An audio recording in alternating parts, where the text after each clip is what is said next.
Okay, we're back on. What's your topic there? So what are we talking about, Matt? Let's check his phone.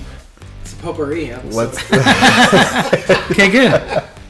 it's a potpourri episode. Yeah. I like that. So how's everyone's day? It's good.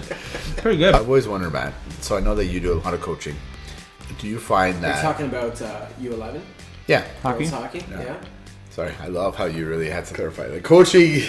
Coaching in general. 'Cause No. You have to be specific and I say knew that's what you were girls, talking about. U11, Yeah. hockey. Yeah. There's a lot of pride in that answer. Yeah, That's I know, right. I know. All right. Yeah, I felt it. Like, how much of your job do you think this angry parent is totally what I deal with on the ice? I have a good parent group, but I feel like I set it up ahead of time. But Because it's like when you're paying. So right Yeah. now, some people can argue that parents have this entitlement because it's Yeah. education and they're investing in their child's future, et cetera, right? Yeah. They would have all that with minor league hockey. Plus, they're paying thousands of dollars on top of Yeah. that. Mhm. So That's right. So I feel like that's They're like paying a lot just of money for sure. exasperated, right? Yeah. Yeah, you set it up ahead of time, but people, I think, make myself available because they have the right to ask and the right, I feel like, to question what's going on and like how we're using funds and how we see the development of their daughter or whatever that means. But I think if you're going to segue this into leadership and principal leadership, I feel like you have to make yourself available to the people you're serving. You know, ultimately we're in the customer service industry. I coach hockey because I love it. Like, I love coaching. It's like an outlet for me. I love being at the rink. And I get to work on the skills that I use during the school day. I think it serves a lot of purposes for me personally. But yeah, it's a lot of both. Your answer is great, but Yeah. I'm gonna call you out on something right now Okay, because let's go. so if a parent on the team is like, I love this. Let's go. if the parent on the team is like, hey, so where are the funds being allocated? How much is left over? Yeah. If a parent in a school comes up to you and is like, I want to see how you're allocating funds, you're gonna tell them where I'd to be go. like, oh, Jordan's off. It's 3 doors down. That's true. Right? That's true. So it's different. It's very different, right? Like it's nowhere near. You don't have a parent asking that type of question, right? Right, but if you So if you have a parent asking, you haven't had one yet, but Yeah. right, like Yeah, there's that's parent fair. council, there's Sorry, it haven't could asked be- me that question. Right. Yeah, that's fair. No, like How's it transfer? you're just saying that that you have to be open, you have to, Yeah. et cetera, but Oh, you talk about. I the feel like achievement that's of their easier. kid, I feel like that's easier in the private sector than it is in the public sector, right? Like, no, they're I feel paying that- real dollars for it though, right? Are you talking about the private sector? yeah, Like they want to see where they're like. right. They're how their customers, so they're money- they're customers, so they're paying for it. So you feel like you're providing that service more, so you're more. You have to share more info with them. You have to service them more, Transparent. right? Yeah. Whereas in the public sector, we can get lost in the hey, you're not paying for that. You're not my boss. Even I don't though think they we are. do though. I don't think we get lost in that. Like I think we do a lot to work with families and show them our insight into like not about how we're spending money, but into the decisions that we're making at school. Like I think we go a long way to acquiesce to their requests. Really, I think we do. I don't think we ever turn people away and say, you know what, I'm the principal here. This is the decision. It's my call. If you don't like it, too bad. Go somewhere else. In the public sector, I feel like there's more of a barrier that we put up, and we can hide behind it and say it's because of privacy or it's because of whatever, right? No, I don't think so. Because if they're not happy with you, they're going to the principal, right? Or they're going to the superintendent. Like they're taking that somewhere else. Like I don't think. Like I think a lot of what we do is we're doing that public relations piece to I'm not saying satisfy them, but to help them understand like where we're coming from, or whatever decisions made, or help come at a resolution to whatever problem they're having. I don't think we're ever just saying, you know what, you can just be angry. So You know? parent goes off on Facebook or goes off on Glad you went there. Instagram Glad or you went goes there. off somewhere, right? How do you deal with that in a hockey context and coaching, and how do you deal with that in your role as a school leader? I feel like I'm getting interviewed right now. But Well, to Jordan too. no, right? no. in Kind of fairness- is an interview. No, and Well, it was your topic. There's a microphone. You guys are separated by a barrier. It's an interview. in fairness, in hockey, like I just set up where parents have access to me, right? Obviously. So we have that conversation. And there's a process in place. Like if it doesn't go well with me, then there's a process how they can escalate their concern. And I'm lucky enough that parents have used that. In school context, that doesn't always happen, right? We know that things hit social media about our school. People are rating our school, whatever that might be, rating teachers, and eventually it makes its way around to the people who live near the school. Correct. Or who are in charge of the school, right? Yeah. To give feedback. Yeah, I think the public aspect of it, though, is people feel entitled to open scrutiny of it because it's publicly funded. Like everyone, even if they're not part of it, that's my tax dollars. Yeah. So I'm contributing to whatever's going on there. I don't like it. They feel like I can have a say, right? Whereas your team, you're accountable to those parents, a smaller group, and they're probably less likely to, rip you apart on Facebook. Yeah, that's right. Whereas in the public institutions, I think that's very easy. Look at, even politicians. Public money, public funds. I think you're more susceptible to criticism and outward criticism. That's not easy to take. So are we more guarded then? Yeah, you're right. I think, which then, to my point that Matt was arguing against me, was that, that you share less. Like, you have that barrier where you're like, you're used to being... Need to know only basis. Right. Yeah. Right. And very general, very broad. You don't want to give anybody fodder to rip you apart online. But there is a system in place in the school, right? For people to give feedback and, hear more about the inner workings of a school, right? And going through parent council. But they're less likely to use those avenues now than before, right? I agree. Yeah. Like back in the day before the internet, I'm sure they came to parent council or called the school. Now they're just blasting you on social media. They? Or were they just like, the school said this thing? Yeah, even better. Even better. We're just going to go and trust them. They just trusted. Yeah. So, and I don't think we have that necessarily now. I think people are more willing to have conflict. Yeah, we evolved from having trust to voicing it with just the school to skipping all those and just blasting this. Right, and I'll echo that we're not even a part of that conversation. We're a major stakeholder, and we're not even a part of the majority of conversations that are happening that are having a big impact in terms of students, family, public perceptions about how things are run and organized in your school, and you're not even a part of that conversation. Yeah, you know what though? We're lucky enough that we hear that, right? Like, you get it. I get it. You get it. And you share it with us. So we're lucky enough that we hear that, but that doesn't mean that. How do you get it, Jordan? Like, how do you get it? I got some spies out there. No, I mean, like, how do you get the info? Some Is it bot mostly? accounts? Is it mostly? Is it mostly like social media posts, or is it someone will take a screenshot and email it to you? No, that's rare. Or is it a rare. telephone conversation? No, like it's more like there's a whole discourse on social media that didn't involve the school on at all, and it paints a picture of the school that they could have completely avoided had they just asked the source. Right. And it takes on life of its own. Right. And God bless some people in the comments who put people straight in their queries. I love those people. Right. So when I ask sometimes, can you, I ask my inside sources, can you see what the comment section's looking like now? I'd like to know. And sometimes we'll have that wonderful soul that says, why don't you just call the school? Yeah. Why don't you just ask someone at the school? Yeah. Because they might know the answer, not the internet. That's just trust, though. And those comments go ignored. Right? Yeah, they do. Yeah. They're like, thanks, buddy. Go get a life. Yeah. I want to talk to you. Like, that's reasonable. Yeah. Don't do that. Yeah. Right? But that can paint a bad perception of things, too. And people can say stuff, they don't have the full picture of what's going on. Yeah, of course. And create a perception of what's happening versus what is the lived experience for 99% of people in the place. So, yeah, can't get too wrapped in it. Like, you don't want to dwell on, the news clippings, right? You can't go into the weeds on But there's definitely some unfair reporting and stuff that gets circulated that I find people, they just don't get held accountable to at all. At all. It's like they can kind of say whatever they want and it just goes away, and no one has to ever account for what they're saying negatively about defamation of character, not to necessarily the principal of the school, but the community. Yeah. Right? It looks poorly on the community, and they don't have the answer. They don't even know the story. It's tough. There's some instances where there is a consequence, but majority of them just... Yeah, they go with, just have thick skin and wait it out kind of thing. Mm-hmm. But they can be damaging to people in the time, for sure. Right. So it's definitely changed the dynamic of how we communicate or get information. At the end of the day, though, I want to have conversations with people who are upset.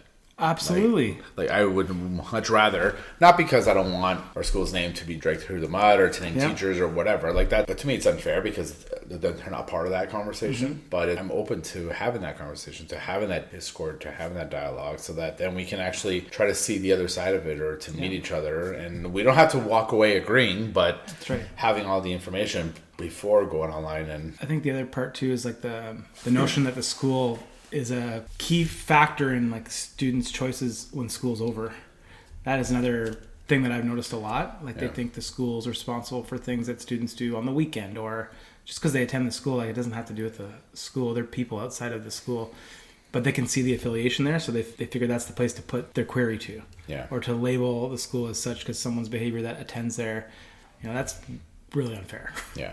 I'm going to pat ourselves on the back here a bit because I do think we do a good job at responding to concerns and to work with people that are in disagreement or that do have concerns. Like a lot of times I even think back and think to my own personal experiences, and I'll use, for example, again, as a hockey coach, where I'm paying for things, I'm completely getting ignored and fluffed off. It's like, yeah, okay, sure. And I'm sitting there thinking, I'm paying for the service, and you're not even like acknowledging me or acknowledging my questions, right? And then I think, I'm like, if I ever did that to a parent, or if I ever did that to a teacher or a custodian that had concern and I just kind of fluffed them off, I would never do that. So I think that because we're so attentive to having that relationship, that we then get charged with all these extra add-ons that 100%. Something that happens after school, it's the school's fault. But part of that does speak to, I think, that they're actually somewhere deep down there is trust in the school to that's their best bet to get the answer that they're seeking to.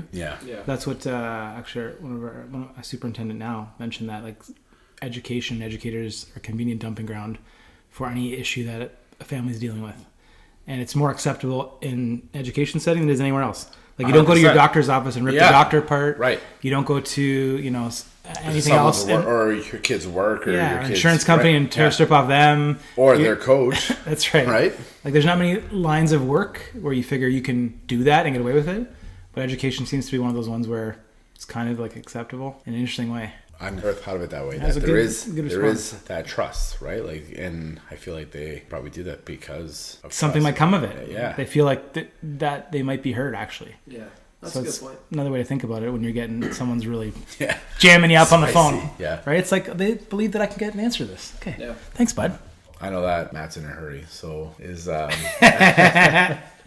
well recommendations. If you want to wrap this one up, or if you want to carry on, what recommendations do you have for someone, or an angry parent, or it doesn't have to be an angry parent, it could be a community member that's unhappy with how things are run at the school, or unhappy, like I just got a call the other day about, we are all leaders of Catholic school, and about some messaging that went home that in this person's opinion it wasn't in line with our Catholic values.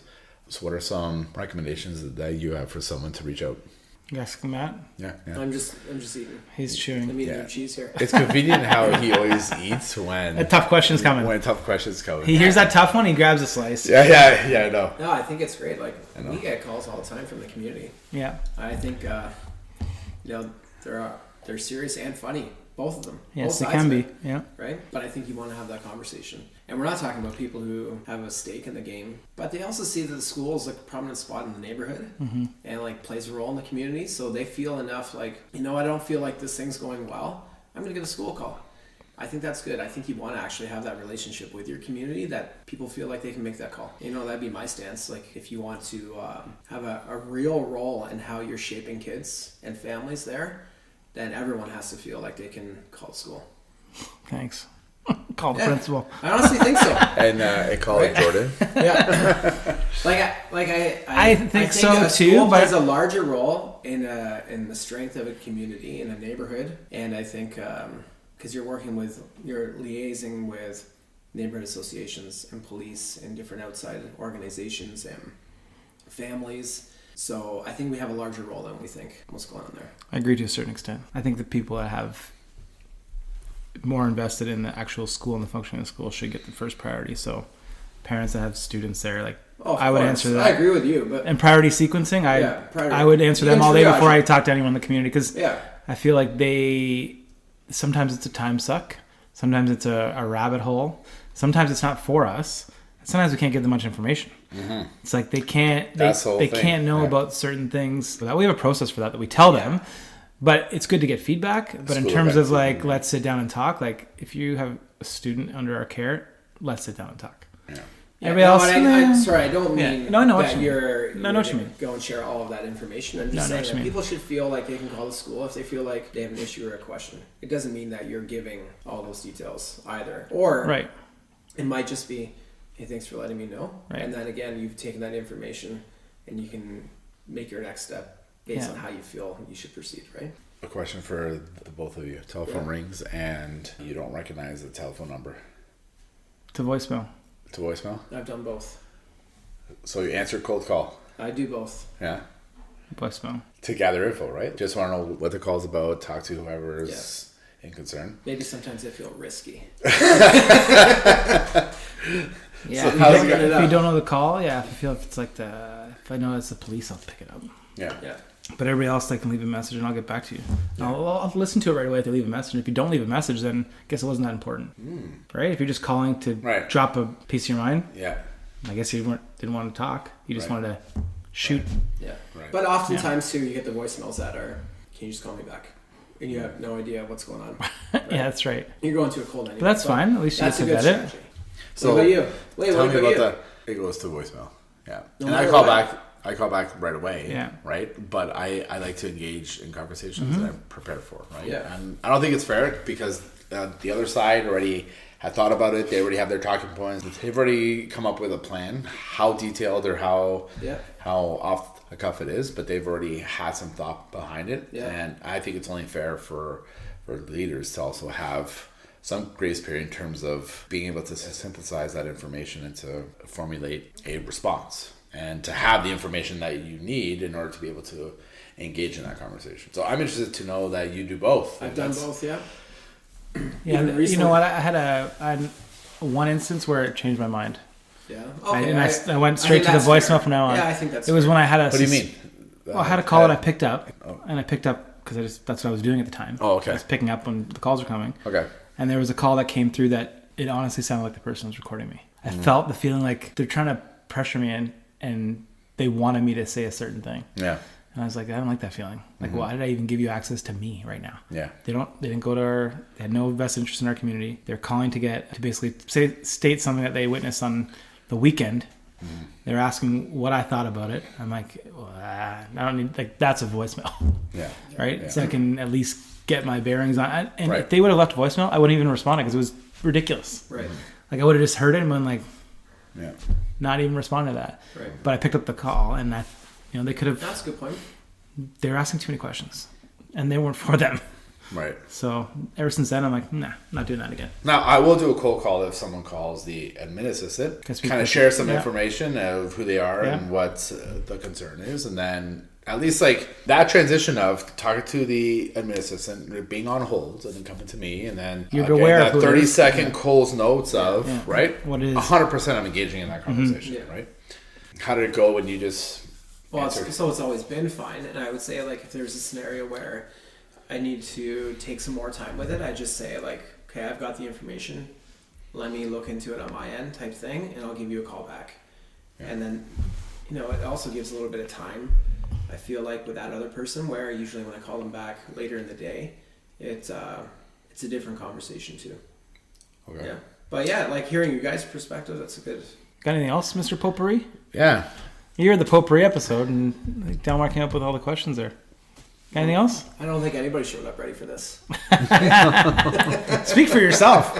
We thought you were coming prepared. Yeah, that's right. Yeah, I know. We were just here eating Delmar's prosciutto. Yep. Tomatoes. My green tomatoes. Cured cheese. It's good stuff, eh? Yeah. You're doing well here.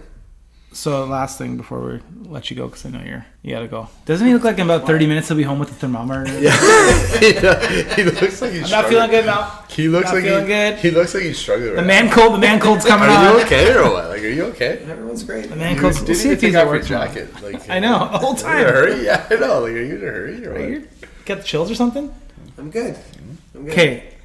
Last question. Have you ever seen yourself online as a result of a school incident, like in an unfavorable way? That's loaded because I know the answer to that one. Next. No, it's just a yes or no question. Yeah, of course. Okay. Yeah. Is there like a ranking of which is the worst to the least worst? Like, has it happened multiple times or just? Yeah, I just wonder how many times has it happened? How many times has it happened? And what do you do? I don't know. You tell me. You tell well, me. I've seen you. Usually get it from you. I've seen you at least 4. 4. Yeah. Wow. That's good. Can you share them with me? Yeah. I only know one good one. Yeah, I only know one good one. Where are the other 3? How about you? One of my favorites was that they actually turned into a TikTok. So I'm breaking up a fight, and I became the barrier between the person that was still trying to engage with the other individual. The other individual was over and done with it, and they just wanted to walk away. So I'm the barrier. So while the other person is trying to continue to engage, I'm blocking them with my body, right? So I move to the right, I would go to the right. If they move to the left, I would go to the left. That's pretty funny. And then I would put music to point so that I'm pointing. So as I move to the right, I'm pointing and say, go to the office. And then they're trying to go around me, so then they go to the left, and I go to the left, and I'm like, go to the office. But they've put some music, some like techno, That's like so good, and they fast forwarded. So I'm like going back and forth, like I'm like pointing and dancing. I like Nice, that one. well done. That's pretty creative. Yeah, that's good. Yeah, that was a good one. Full marks for that. Yeah, that was a good one. What about you? I've had a few. Yeah. Yeah, most of them I'm aware of were okay. The one that was most off-putting, there was an account once at one of the schools that was at. It was like, I think it was Instagram. There's like pictures of teachers. It was an account that was, I don't know, it was just like the happenings going on in the school, whatever. So the one was like, it was a picture of me. It said, look, I didn't know what the emojis mean. So I had to get a lesson on that, but it said, look at that peach. I'll let you look it up. There you go. There you go. It was my backside. Yeah, just saying. And then, so I wasn't sure. I'm like, I don't know what that means. And then I was kind of like, Just say you're peachy. not so bad, but I was. No. There are other people that had less flattering things. Mm-hmm. I'm like, I guess I got off okay. Mm-hmm. Nice. Because it could have been worse. Yeah. Like when they feel bad for the guy at the eggplant, but or maybe had to. Sorry. Just to be clear, we're not condoning that you're taking video. No, of course of not. us. No, You're not allowed throw that in to. there. You're not allowed to be doing that. So still, don't do it, kids. Yeah, it goes back to just every incident presents you with a few options of how you're going to handle it. Yeah. So, you did a good job of handling yours. Yeah, you did great. Oh, thanks, buddy. There's no backlash. There was no going to your, association representatives. You just handled it with class. That's good. Appreciate that. I would expect nothing less Yeah, exactly. out of Matt. Okay, good job, boys. Are we good? Yep. We're good, man. Are we? Until next good time, on we're posted on 'Cause I know social. We're gonna get there on time. Yeah. It's all good. His thermometer is already at a high number. He's got it set in his room. Yeah, man. Oh, nice job. That was good, man. Thank you so much for tuning into this episode of School Leader Vibes. We're incredibly grateful for your time and your contribution to shaping the future, one student at a time. If you enjoyed today's episode, be sure to connect with us on Instagram at School Leader Vibes for more inspiration. Lastly, please share the podcast with fellow leaders and educators who might benefit from these conversations. Until next time, keep vibing.